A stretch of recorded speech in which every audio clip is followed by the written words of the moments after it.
Welcome to Missed It by How Much. This is the channel that tests sports hypotheses by using computer game engines. And today, I'm going to show you how I play action PC baseball as if it was out of the park baseball. So I have some rules. I love both games. Both games are fun to play. I love the managerial decisions you get to make in action PC.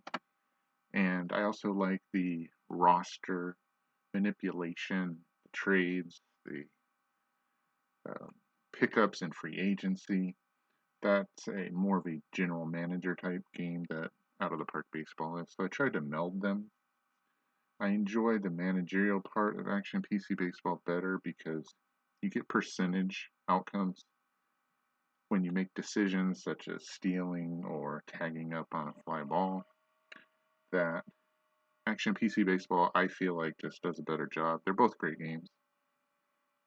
I prefer a percentage chance when making a decision versus in out of the park baseball. It's more like a generalization where they say the runner is above average and the outfielder's arm is below average or something like that. Either way, I just find the gameplay on the field better in action PC baseball. So I'm going to show you how I try to manipulate the game to make it more like out of the park baseball in terms of roster configuration. So first of all, you're going to have to buy multiple seasons. You want this to stretch through. That's part of the fun of out of the park baseball, is that you don't just play one season. You can see how your decision making process spells out over a number of years. So you have to have those years. I know that the new version of out of the park baseball, action PC baseball, has a legacy mode. What I've seen of that so far, there are some bugs that still need to be worked out. Also, I think that the premise of that is that all seasons coming after the first one are going to be based on the first season that you play. And if you just buy the seasons, that will be the actual play that happened in the real season. So it's more realistic to me that players will act as if they did in their real career. Okay, so once you bought those, you have to pick a season to start with. I chose 2013. I'm going to be managing the Dodgers, and I'm going to try to win a World Series before they really did in 2020. I thought that they could based on they had 3 premium starters at that time. As you look on the ERA list, you see 3 of their starters were in the top 10. And I feel like mistakes made in the postseason is what cost them a chance at a World Series, definitely. Not as great of a hitting team, but definitely had the pitchers. Kershaw at his prime, and Zach Greinke, who, if you watch future videos, you will see how fond I was of him as a starter with the Dodgers. Once you've picked it, you're going to go to rules, and I want a realistic nature to this game. I don't want players behaving completely different than how they did in real life. Also, those transactions to be similar, if not exactly the same. So over at Quick Setup, I'm going to pick As Played. That shows complete transactions, real life injuries, real life lineups for the other teams, call-ups, demotions, although that will be played with by my team, as I'll show you in a little bit. But you'll have to click As Played and OK, and then save that. So step 1, make sure you set it as played in the rules section. Then, this was the fun part for me. I went through the transactions for that 2013 season, and I reversed the ones I disagreed with. And for me, there was 5 big ones. But in order to do that, I have to go back to the 2012 season. And there are 5, and in future videos, I'll explain exactly all 5 of them. But this is the one I'm going to focus on in this video. This was the big trade when the McCourt ownership ended and the Guggenheim Magic Johnson ownership started, they had more money. That was the problem with the McCourt ownership. They didn't want to spend any money, or they couldn't spend any money. I don't know. But either way, this was the big transaction that supposedly showed all the fans come back to the Dodger Stadium. We're going to really try to win now. And in it, the Dodgers traded James Loney. They also received Josh Beckett, big name, Carl Crawford, big name, Adrian Gonzalez, big name. And my problem with that trade wasn't the fact that they wanted to spend money, but they spent it incorrectly. The Red Sox had just signed Adrian Gonzalez to a gigantic contract that was over $20 million a year.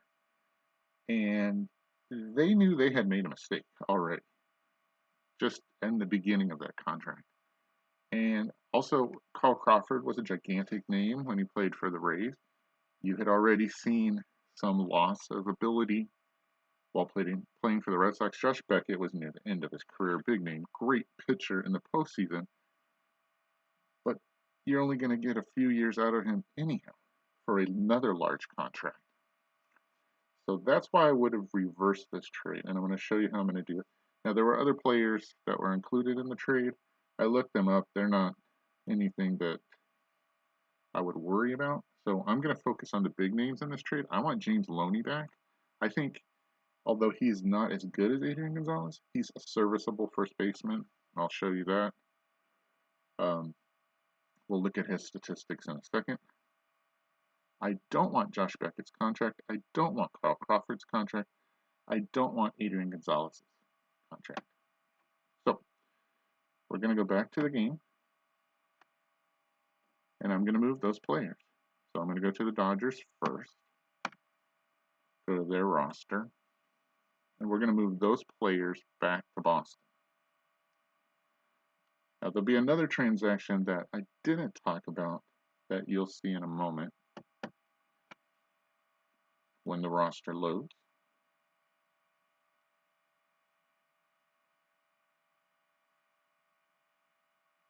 And since we're with pitchers first, once this finishes loading, we'll trade Josh Beckett back. And there he is.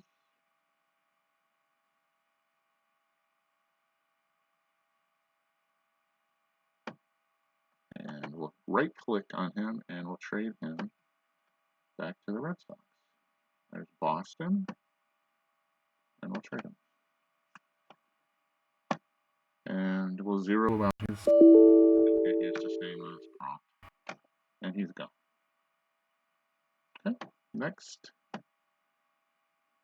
There are the players. Also part of that trade I didn't mention, Nick Punto, a very good, serviceable backup infielder, played middle infield and third.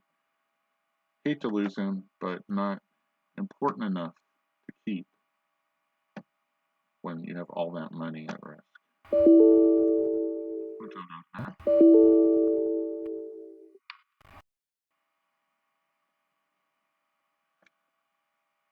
Adrian Gonzalez. We'll find him after we click on first base.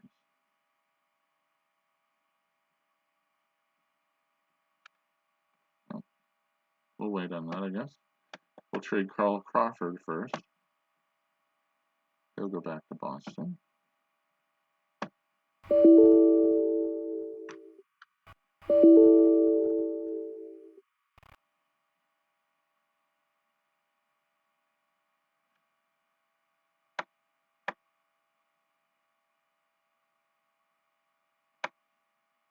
There he is, towards the bottom, Adrian Gonzalez. He'll go back to Boston. And that's their issue. They signed him to the contract. I think part of they won the championship in this 2013 because they did unload all these contracts and they were able to get better players for the money that they spent. Okay.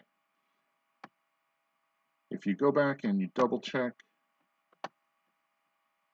that should be all the players that were part of this deal. From the Dodgers side, Josh Beckett is gone, Carl Crawford is gone, Adrian Gonzalez, and Nick Punto. So the Dodgers should get back James Loney. However, if I went to Boston's roster, you would not find James Loney there.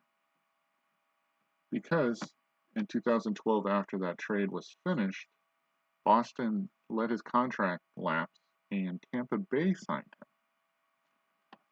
So, to get James Loney back on the Dodgers, we're going to go look at Tampa Bay's roster. And we're going to move him back to the Dodgers.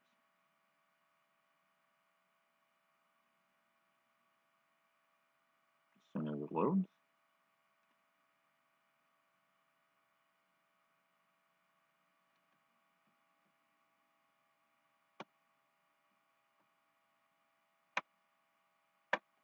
And there he is. We'll right click and trade him back to the Dodgers.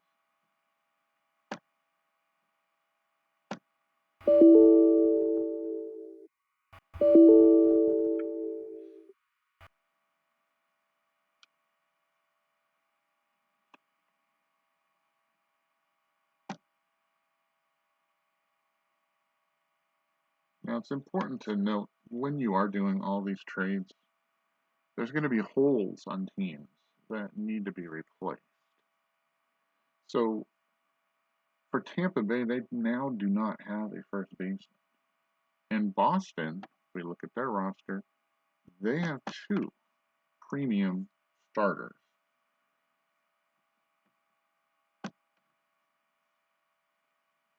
Adrian Gonzalez is now back on the team, and he should start like he was planned to do when he signed the gigantic contract. He's there, and when they did do the trade in 2013, Boston in the offseason signed Mike Napoli to play first base. They're both very good at playing first base defensively. They're both great hitters. They both almost have the same runs created for 27. So that's not fair. So my way of manipulating and making the game semi-fair, in my thinking, the best thing to do was to trade Mike Napoli to the Tampa Bay Rays. And then that way, they can have a first baseman that fills in for James Loney.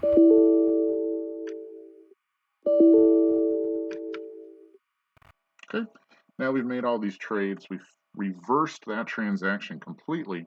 We need to fix the lineups. If we look at the lineups,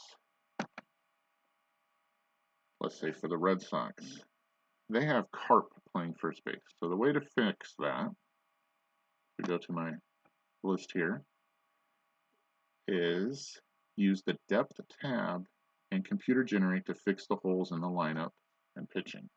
Okay. So how to do that? We're going to go over here to depth, and we're going to look at first base, and we're going to computer generate that. Since there's a hole right here for the who should play, who's ranked number 1 to play. And if we do that, we click yes on that. And there, Adrian Gonzalez has been put into that spot versus lefties and righties. So he will start in the lineup now, regardless of what the as played lineup would be.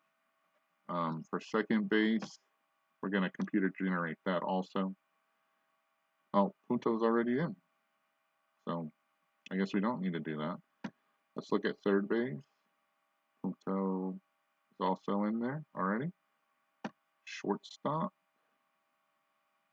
And Punto is there as well as their third choice. Now left field, Carl Crawford is in. He is the second choice against right-handers. So everything is fixed, it looks like, between the players that we traded. Now let's go to the rotation. There should be a hole there that needs to be changed. They have all their pitchers, but not necessarily a hole, but now they have an extra pitcher back on their team, Josh Beckett, and he needs to be figured in. And with this ERA, I don't expect it very well. We'll see where the computer puts him.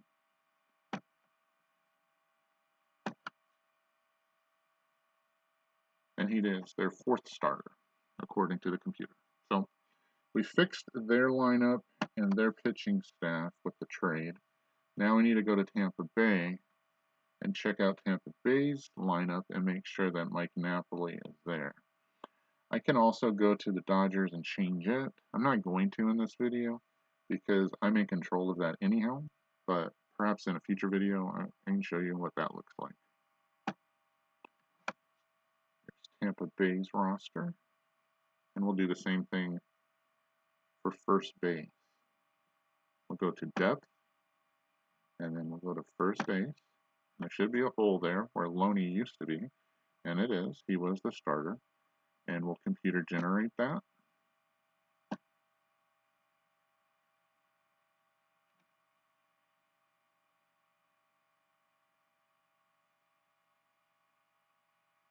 And there's Mike Napoli. Okay. So that's completed. Now I made a salary balance sheet to keep track of all these transaction changes. And I take off the amount that their salary was and add on if I change something. In future videos, I'll show you that one of the transactions that I reversed was Shane Victorino was traded to the Dodgers at the end of 2012, near the end of the season before the trade. I think it was on the trading deadline.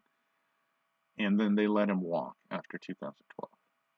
So in 2013, I would have re-signed him to the contract that the Red Sox did, which again, he helped them win the World Series.